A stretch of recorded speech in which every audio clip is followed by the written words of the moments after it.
Paul Sumner, would you like to introduce yourself? Yeah, so my name is Paul Sumner. I'm head of recruitment at National Express. Prior to that, I was head of recruitment at the police, West Midlands Police, and then Compass before that. I did 10 years agency side, so poacher turned gamekeeper.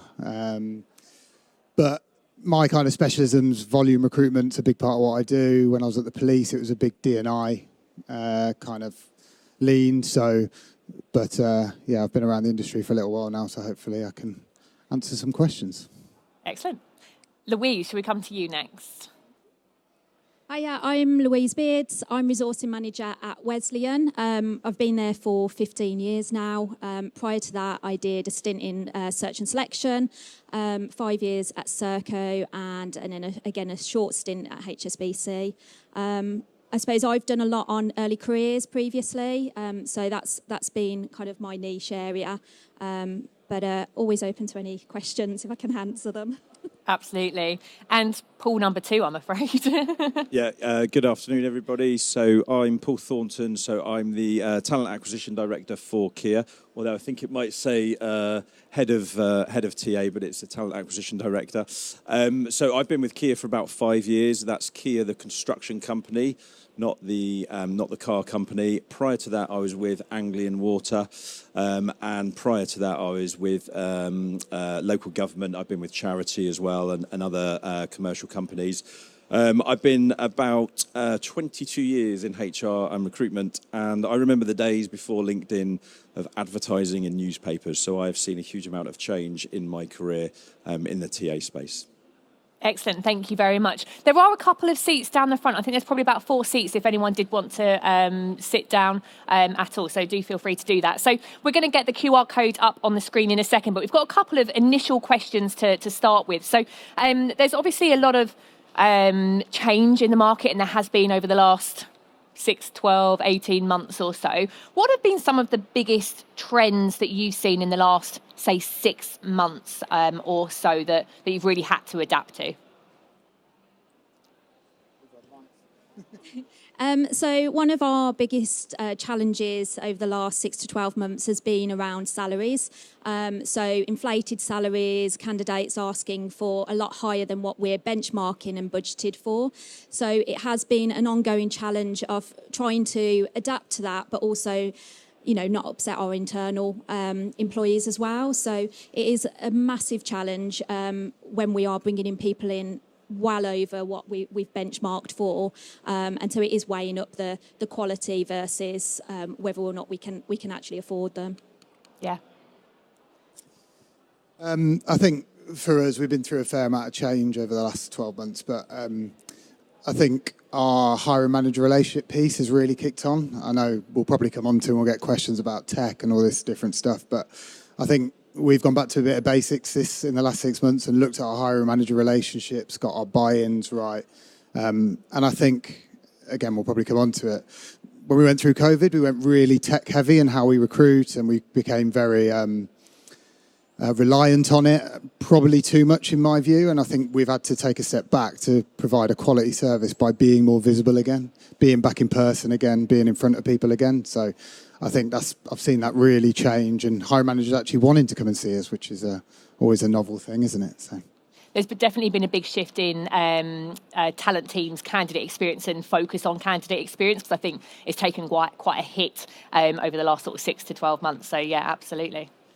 Cool. Yeah, so for us at Kia, last 6 months, so we've actually implemented a new recruitment system and a new career site as well, which has been absolutely brilliant. And off the back of that, it's given us lots of different data points, lots of different metrics that we can start looking at to analyse what's going on. And in that period of time, in the last 6 months as well, we have been advertising a lot of our emerging talent roles, so graduates, apprentices, etc. One of the things that we have definitely seen there is the use of AI technology, obviously chat GPT being the big one. We've actually had examples of individuals, applicants actually leaving on this is written by chat GPT statement onto their application. So we know it is absolutely happening. And off the back of that, what we've also seen is our candidates applying for many, many roles as well, multiples of roles. And when we start to dig into that and start to look at that, potentially some of the technology, the AI technology that they're using there is, I don't know if you've heard of it, but it's called lazy apply. I can't credit for finding it. Glenn at the back over there actually found lazy apply. If you've not heard or seen of lazy apply, I do recommend going on to have a look, just a simple Google. And basically that's technology that candidates can use to apply for multiple roles at one time. So I think what we're starting to see, if you start to pull together Chat GPT with lazy apply, you've got some quite interesting dynamics going on there. And we're seeing that a lot in the emerging talent space at the moment. It'll be great to come on to that later as to how we can, how to manage that. Because I know the top question, as we predicted, is around AI already. But just before we go into the Slido questions that we're going to be asking, what are some of the trends that you're starting to see come forward for 2024? So I know higher salaries, AI, use of tech, etc., has already been mentioned. But are there any new trends that you're starting to see sort of popping their head out of the sort of talent windows that you want to uncover? AI is getting a bit confused at the moment. I think we're confusing AI and automation. Automation has been around for a long time in various different systems. We've all used it. But now, because we've got this AI thing, we suddenly think it's AI, but it's not. I think when it comes to the AI stuff, and it's something I'm really trying to push at the moment and look at what we bring in, I think we can use that to find talent. I think that's going to be a big push in the next year, is not AI to... helping deal with volume applications on there. That's automation, it's not AI. But AI is something that we can do we can use, for finding those little nuggets of talent. There is AI products out on the market that will make it far easier for us to find it, rather than we've all been there and done the legwork on LinkedIn and job boards to try and find them. And that's what I see that being where it can benefit recruiters and recruitment in general the most, is within that kind of real war for talent space. Do you think AI is being misconceived because perhaps some products and services are positioning themselves as AI technology, but actually it's just automation, there's no AI? Yeah, definitely. AI is a machine, and if we use it properly, it's a machine learned product that we can make smarter and smarter and work with us. Automation is A goes to B goes to C. But absolutely, there's businesses selling themselves as AI. Hopefully there's none here today who are actually just automation. So automation is good, and use that as part of it, but don't confuse that with AI, and try and use both to kind of benefit your processes. Yeah. Paul or Louise, any sort of trends that you're seeing sort of buck their head for 2024? I'm going to come down to the front. For us, it's an ongoing thing, but inclusion and diversity is still continuing to be a big thing for us. My team have been doing a lot of work on neurodiversity and kind of looking at how we can adapt our processes to support those candidates coming through. So things like sending interview questions to them before the interview. So that's been a big thing that we're looking at. And then just adapting our adverts, making them easier to read, and making sure we're not using things like jargon in those adverts. So that continues to be a big focus for us, and something that our exec are constantly asking for, what are we doing next? Yeah, and I think it's actually a really difficult question to answer in a way, because if you'd have asked that question 4 years ago, pre-pandemic, we would have given an answer and it would have been probably completely wrong. So I think for me, the world we're in is a very fast-paced moving world, and in some ways it is quite difficult to predict. And I think one of the things that I keep a really close eye on are kind of the UK economical factors that we've got going on. And if you look at some of the data, some of the reports out there, so if you take the Office for National Statistics, one of the things I do every month is I go on and have a look at what UK vacancies are, what the vacancies look like in our sector, in the construction sector, and I try and pull together different data points to try and help inform things that we need to think about. So again, if you look at 2024, so we've got lots of changes that are being made to visas and sponsorships this year to stem net migration. We've got probably a general election coming up. We have got a general election coming up later this year. There are a lot of different economical factors that are kind of coming through, that are happening, that if you've not got your finger on the pulse with them, I do recommend that you get yourself up to speed with it, because it will ultimately start to have an impact, or is already having an impact from a TA perspective on us. So I highly advise looking at some of those data points on the ONS. Excellent. Perfect. So we are now going to go into our Slido questions. So if you haven't used Slido before, what you can do is you can like any of the questions already on there. So we'll go for top questions first and then work our way down, and we'll try and answer as many as possible. So Paul, I know Paul number one, you've already answered it to a certain extent, but how do you see AI being used in recruitment for positive purposes, and where have you, I know you've played around with some AI, proper AI technology. Yeah, I think, and actually going back to some of how it's used, I think as an industry, we're going to have to work out how to combat candidate AI use, if we take it from the other side. I was with some people yesterday and we were talking about it, and there was an instance somebody used of them having ChatGPT open in a second window while they were getting interviewed. And they'd said they needed extra time, which they'd been given, and they were just typing the questions in. The hiring manager then typed them in and worked out they were getting exactly the same answers. So, and we've got to learn, how do we combat that happening, and how do we combat CVs, then that happening with CVs, with job applications, cover letters. I did see the first product I've seen on the market last week, actually, that is an AI decoder. So it will start, and I think we'll start to see more products in this space come, where it will detect an AI element to an application. Because it's all good us using it, and I've already kind of gone into how we can use it to help find our candidates. But if we've got the wrong people applying because they've used it, that is as much of a hindrance and as much of a drain of our time as us trying to find it. So I think we'll all have to learn and trying to keep ahead of it and trying to keep on top of it, which is almost impossible. But as an industry, if we can do that and keep ahead of that and then use it to our advantage, then we'll get somewhere. But we're going to get it wrong to start with. It's bound to happen. We're going to use it, it's going to go completely wrong, and then we'll learn how to use it going backwards. So yeah, I think that's from the AI perspective. So we've not started using it at the moment, but I think some of the things that we've considered listening on the webinars is, writing your adverts for you, and also screening candidates where there's high volume. I think those are some of the benefits that we could potentially use it, but it's still early days for us, and we're kind of just trying to work out what it means. Yeah. Yeah, it's definitely early days for us as well. And I think, again, kind of, if we go back 2 or 3 years ago, that question probably wouldn't have been the top question, because AI has come on so quickly in such a short period of time. And I was looking at some data recently, and I read a stat that at Facebook, it took Facebook 4 years to get to 100 million users. And then Instagram, I think it was something like 3 years or something like that.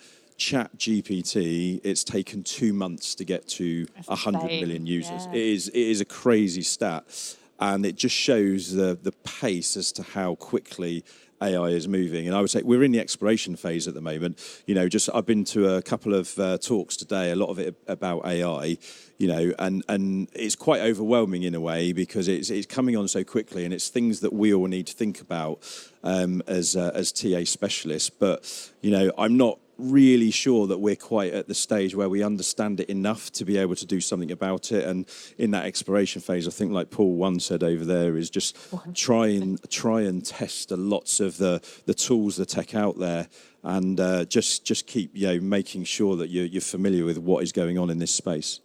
Do any of you have any policies for candidates' use of chat or AI in general, sort of ChatGPT? Is that something that you have brought in or would look to bring in around that, or is it just being aware of it?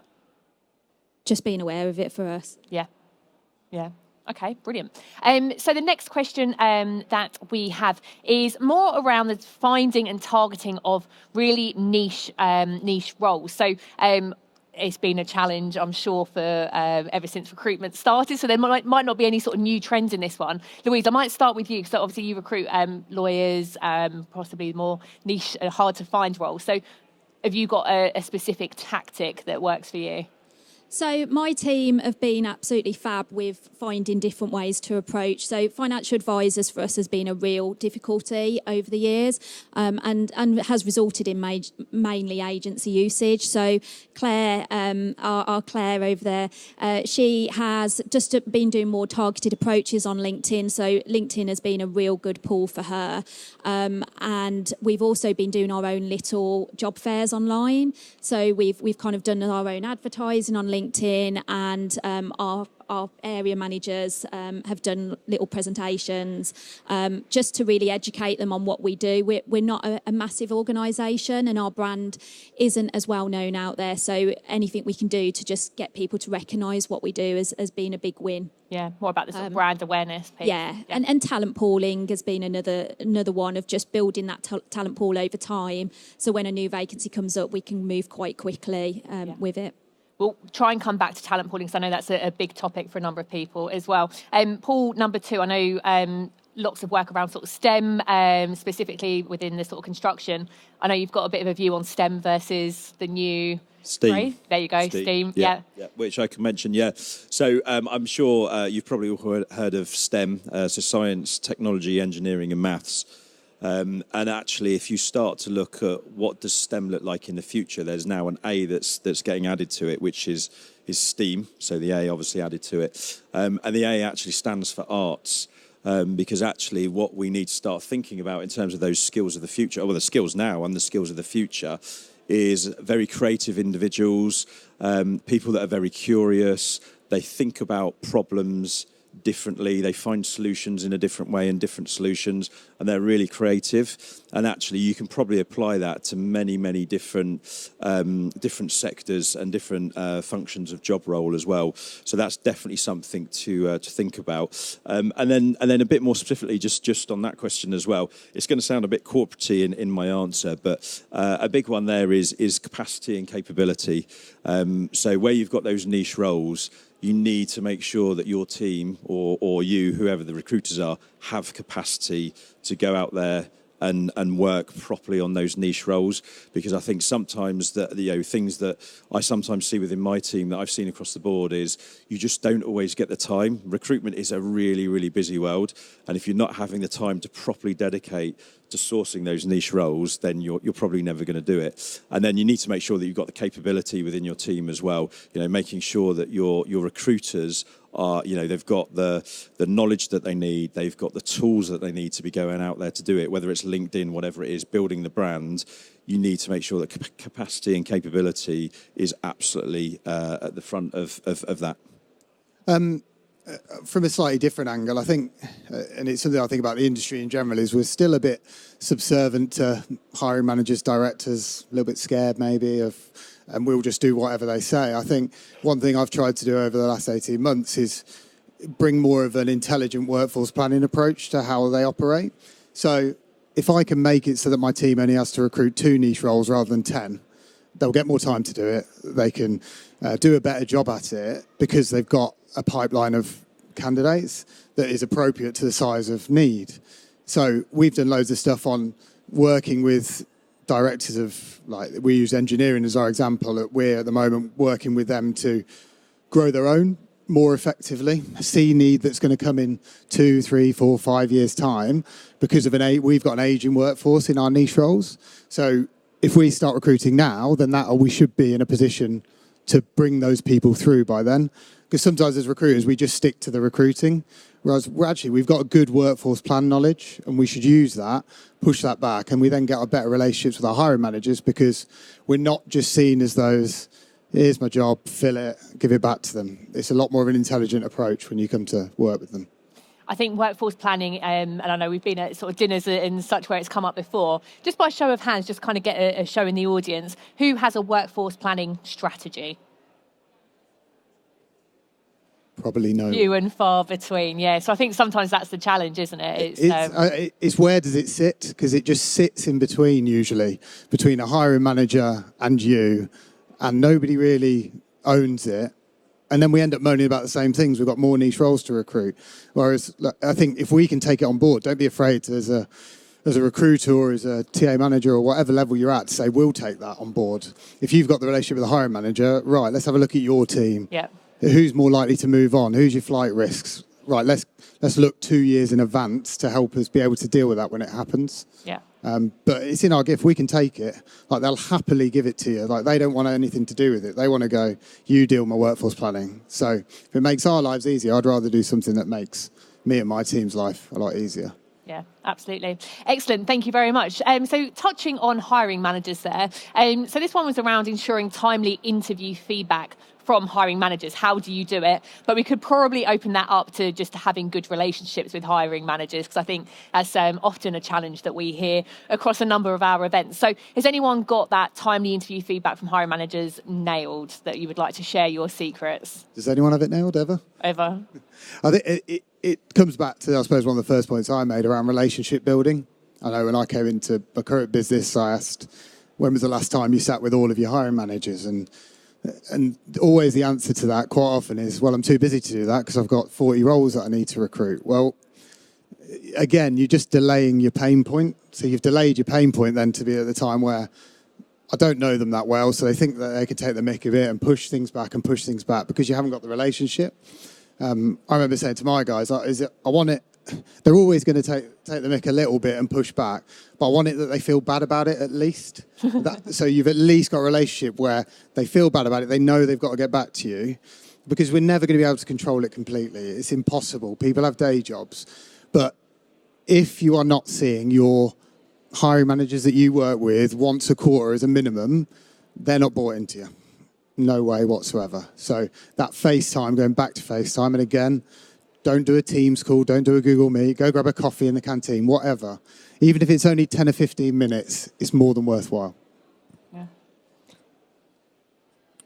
So it is a challenge. One of the things that we've done is a bit of a hard line that we can't process an offer without the interview scripts.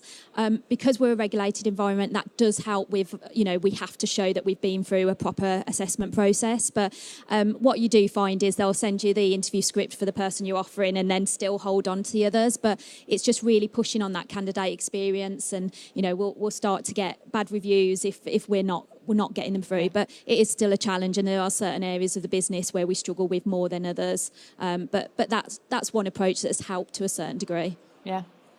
Yeah, and I think for me, just going back to that kind of partnership approach, I think it's about making sure that your hiring managers know that what the compelling reason is as to why we're asking for that feedback.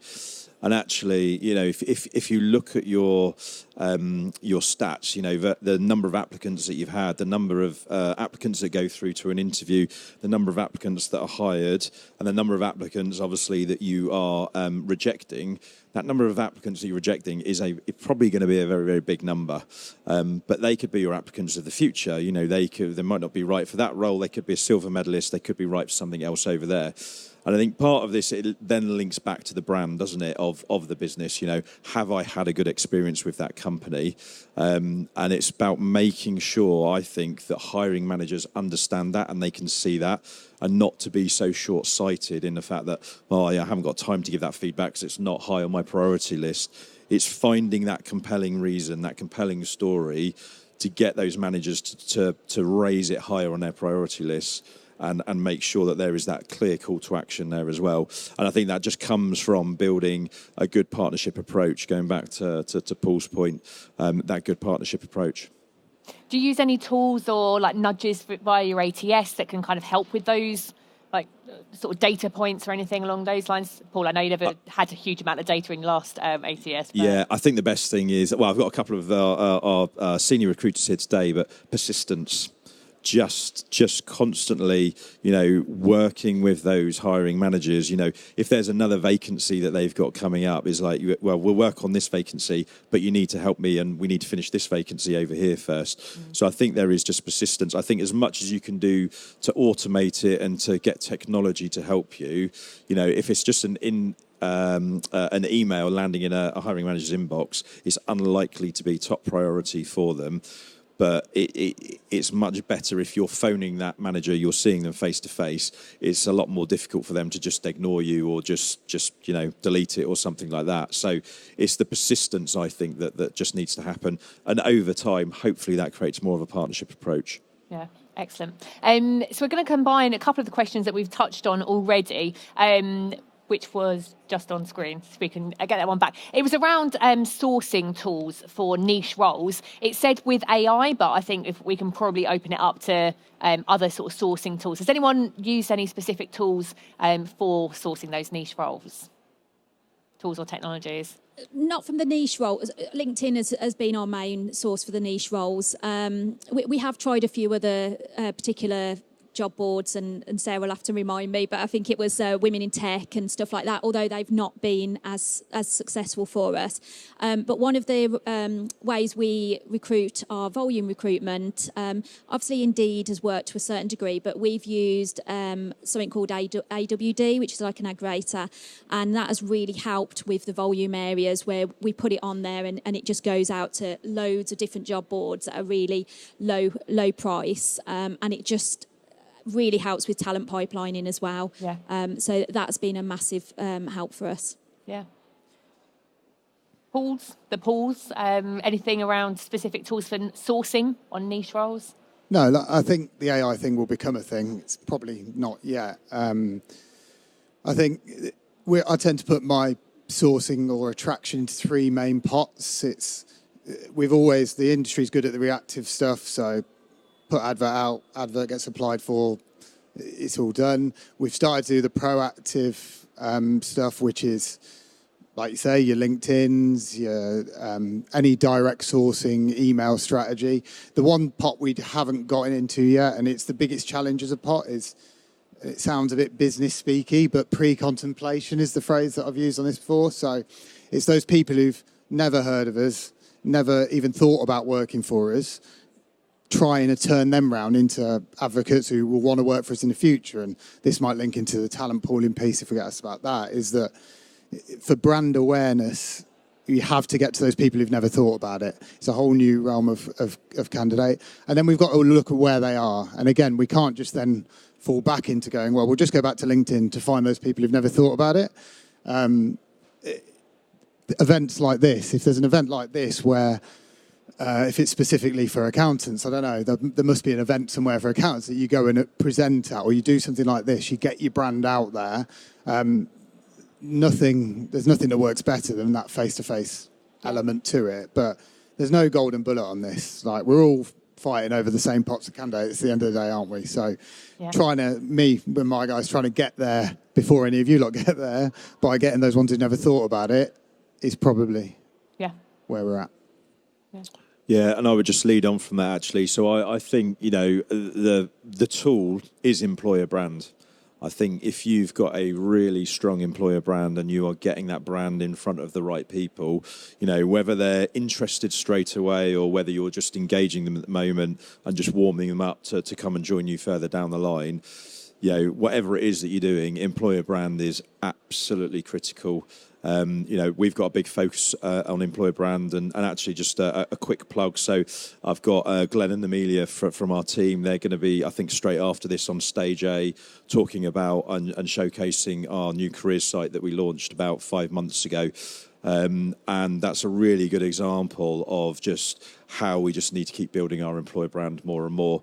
And, I'm not saying that it's the one thing that you need to do, it's the one tool that you've got, but if there was a tool out there that probably delivers the most impact for niche roles, volume roles, whatever it is, I do believe it's the employer brand. Yeah, excellent. Thank you. A big question now. So I'm going to ask you to get your crystal balls out, your magic predictor. What do you believe will be the next challenges in the next 12 to 18 months? Paul Thornton, I know you alluded to it with the sort of economic sort of changes or challenges. I don't think you can ever really predict what we've gone through in the last sort of 12 to 18 months. But if you could, what would you say would be some of the biggest challenges in the next 12? Yeah, again, I think having that crystal ball is really, really difficult because the pace and the change that we are seeing, is just fundamental. I mean, you know, if you look at the labour market, I think we'll all agree it's a very, very challenging labour market. And if you look at the way that people are thinking these days compared to kind of pre-pandemic, you know, things like flexibility, you know, how flexible is my role? How agile can I be in my role? Understanding the values of an organisation, understanding the diversity of an organisation. If you start to combine all of that together even more so, I think we're going to see more and more of that kind of going through over the next 12 to 18 months. I think if we look a bit longer term than that, so I've got 2 young daughters, and one of the things that always amazes me with them is just how strong their own personal values are and how they just want to see everything being as fair as it can be. So, you know, when they're at school, if they hear or see something that doesn't look or feel right, it will really affect them. And that whole fairness piece, I really see in both of them. Now, if that's reflective of the workforce that's going to be joining us over the next, you know, 5, 10, 20 years, you know, we need to adapt to all of that, you know, as quickly as we can. And that links back to this whole bit about, you know, what is it that is motivating people and driving people to want to come and work for a new organisation, you know, and gone are the days where it's just, you know, money and benefits. You know, it's so much more than that. And I think we're going to see that really kind of evolve a lot more over the next 12 to 18 months and beyond. I think there's 2 things for me. Going off the back of the economy bit, because of what happened in the job market last year, where it went mad and everyone was getting paid silly money and everyone was buying in talent.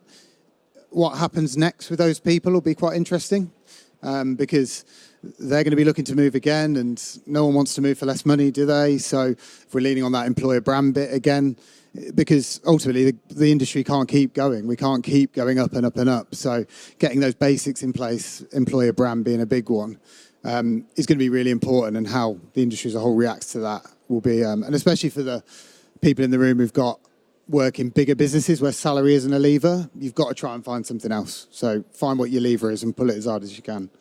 And then the other thing is, we've talked a lot and had a lot of questions about tech, and I know I mentioned about the personal touch, but I think getting the balance right between tech and personal approach will be key to your brand being successful, because of the challenges we've mentioned. Crowded market, salaries are high. I think if we then go too automated to try and make it too smart and sexy and it falls over, then your brand's ruined and you're in the back foot.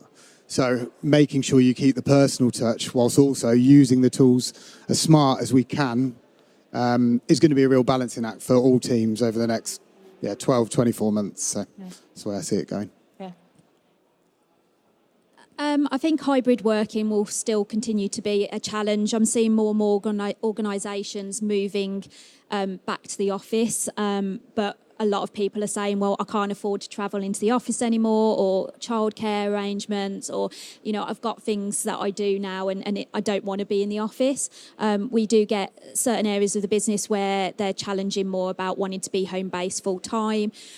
We have taken quite a nice approach that it's smart working and it's down to you, but majority of people do 1 day a week. That works really well, but I think if we started to move to more in the office, we risk losing individuals. Yeah, it's interesting. So I think over the last 12 to 18 months, that's started to sort of creep in. And I know a lot of banks, especially in sort of Canary Wharf and stuff, are sort of getting people in. But from a D&I perspective and flexible working, it's not very conducive, is it? So excellent. Thank you very much. I'm going to, there's a couple more ChatGPT AI questions, but actually I'm going to go on to a slightly different topic. And Louise, I'll stay with you. Have you noticed a change in the timing of early careers recruitment? We worked on the same timeline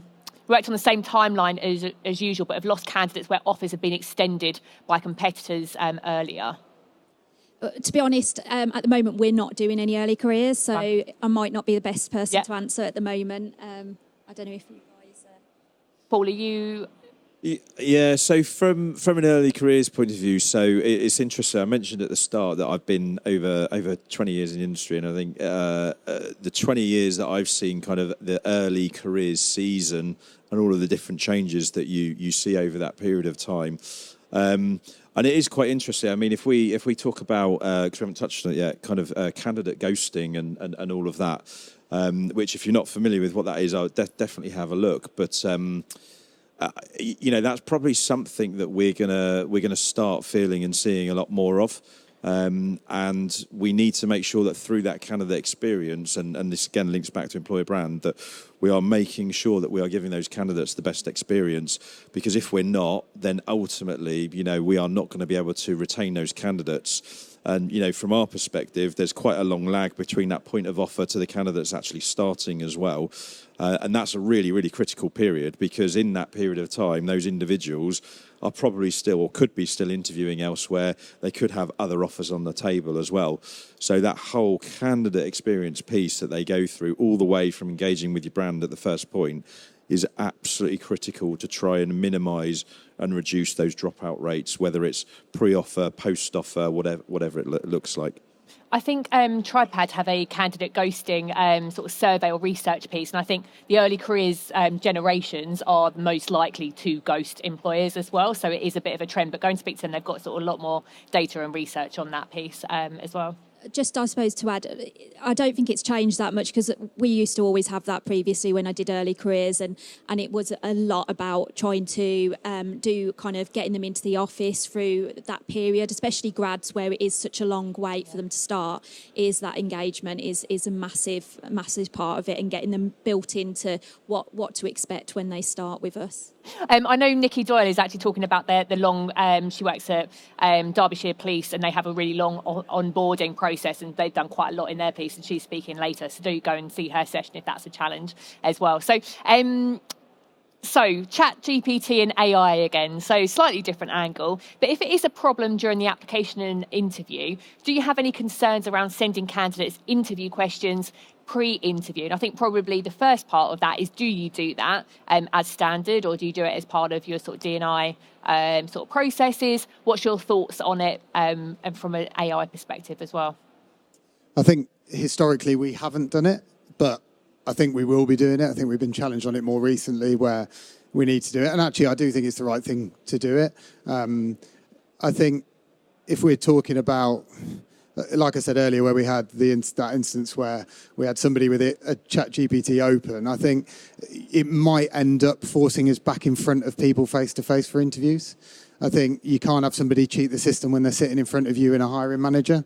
So it might push us back a bit old school for a little bit before we then figure out how we deal with this problem. But yeah, I see that we should be sending out interviews beforehand. I think it's exactly the right thing to do. There's a lot more neurodiversity in the workplace now.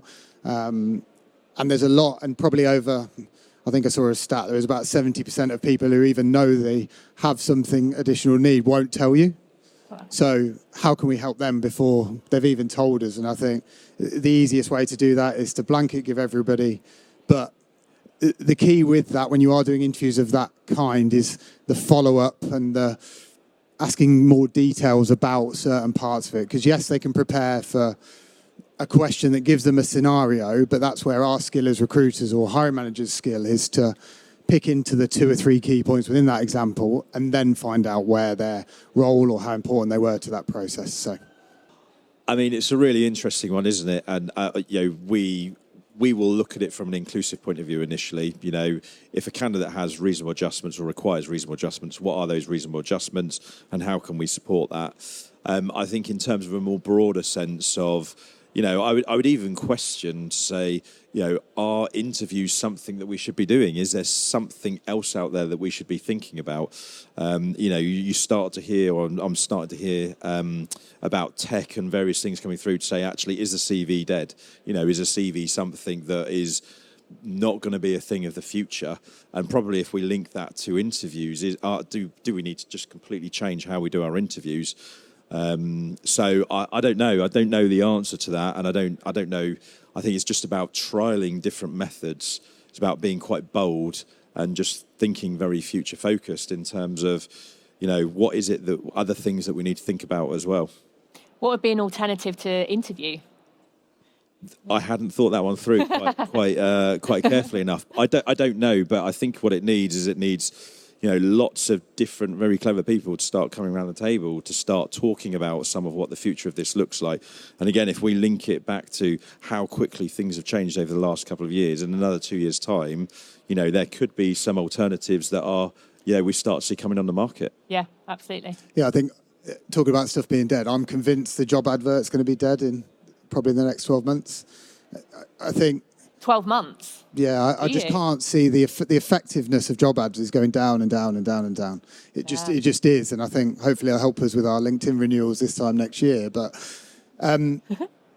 how much somebody reads of an advert, I can't see them spending more than 10 seconds on it. If we're talking about it's actually 14 seconds. There you go. Chris from Mark said earlier, 14 seconds, which means 58 words. So exactly. So why do we all have a page of a job advert? It's irrelevant.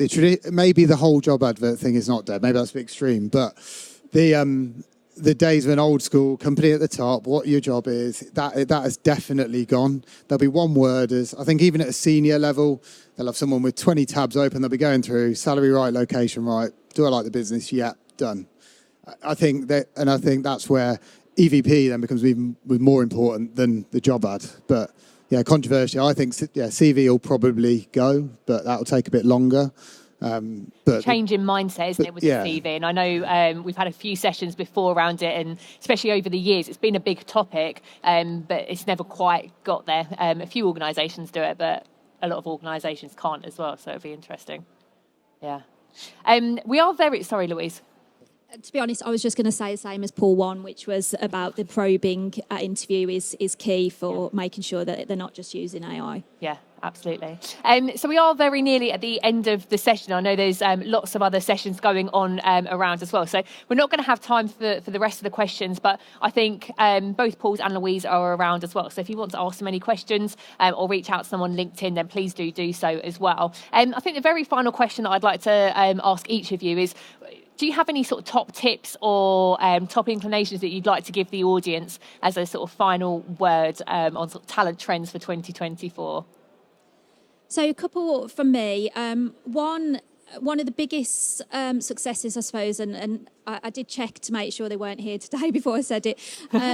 So I kind of re-looked at LinkedIn and what we were paying for, and I basically just started again from scratch and completely reduced it, because the thing with LinkedIn is you can add lots more on, but you can never reduce it once you sign up to that contract. So we just assessed actually what were we paying for, what was the impact, were we getting enough from it, and actually we found that there was 2 or 3 things on there that we were paying quite a lot of money and actually weren't getting anything from it. So we reduced our recruiter licenses down to from 4 to 2. We stayed with the job adverts, and we also got rid of our careers page, gold careers page.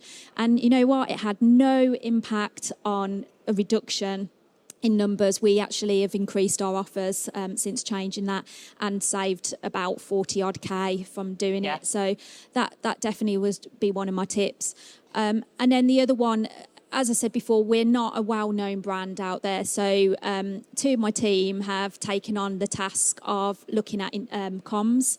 And they've put a big comms plan together, and they are doing content every month, whether that's internal or external, to try and build on that brand and get more views.